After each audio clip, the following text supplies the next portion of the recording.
এখানে এই রিজনিংয়ে আমি এ থেকে জেড পর্যন্ত আগে থাকতে এই নাম্বারিং করে রেখেছি। পরীক্ষার সময় তোমরা এই নাম্বারিংগুলো রাফ পেজ যখন দেবে তখন এগুলো করে রাখবে আগে থাকতে।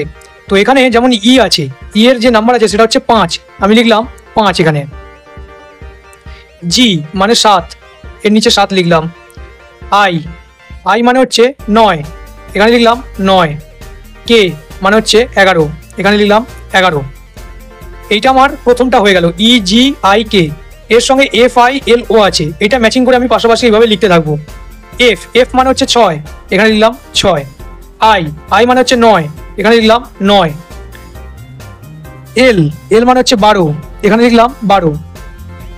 ও, ও মানে হচ্ছে 15।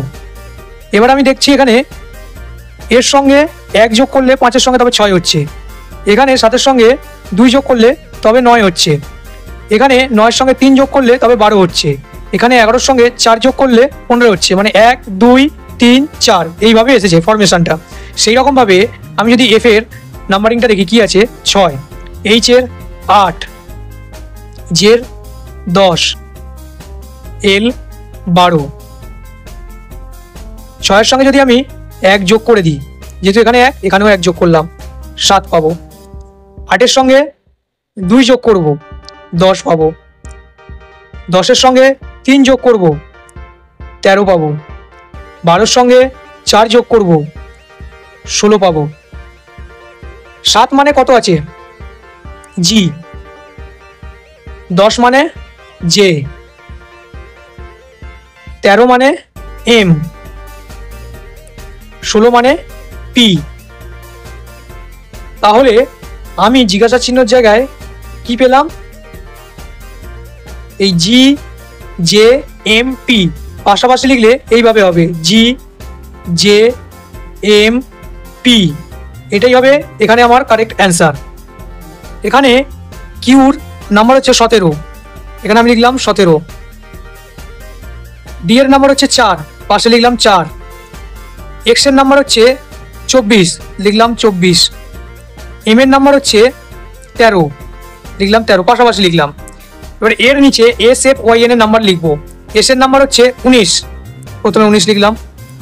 এফ এর নাম্বার হচ্ছে 6, 6 লিখলাম। ওয়াই এর নাম্বার হচ্ছে 25, 25 লিখলাম। এন এর নাম্বার হচ্ছে 14, 14 লিখলাম।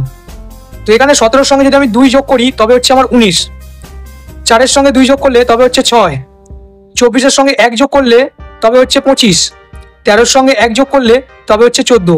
তাহলে এখানে কি প্রসেসে আছে, প্রথমে দুবার 2 যোগ হচ্ছে, তারপরে দুবার 1 যোগ হচ্ছে। তো এই প্রসেসেই আমি পরেরটা করে দেখি। যেমন এখানে আছে ইউ, ইউ মানে হচ্ছে 21, 21 লিখলাম। 21-এর সঙ্গে 2 যোগ করতে হবে, করলে হবে 23। এবার আছে আই, আই মানে হচ্ছে 9, 9-এর সঙ্গেও 2 যোগ করতে হবে, করলে হবে 11। এবারে আছে ও, ও এর নাম্বার হচ্ছে 15, 15-এর সঙ্গে এবারে 1 যোগ করতে হবে, পাবো 16। এবারে আছে জেড মানে 26, 26-এর সঙ্গে 1 যোগ করব, 26-এর পরে 1 যোগ করলে 27 হয়, কিন্তু এখানে 26-এর পরে মানে জেডের পরে আর কোনো লেটার নেই, তাহলে আবার প্রথম থেকে শুরু করলে এ হবে, তাহলে এখানে আসবে 1 নম্বর আসবে। তো এইবারে আমি 23 নম্বরে কি আছে দেখে নিই, ডাব্লু লিখে দিলাম ডাব্লু। 11 নম্বরে আছে কে, 16 নম্বরে আছে পি, আর 1 নম্বরে আছে এ।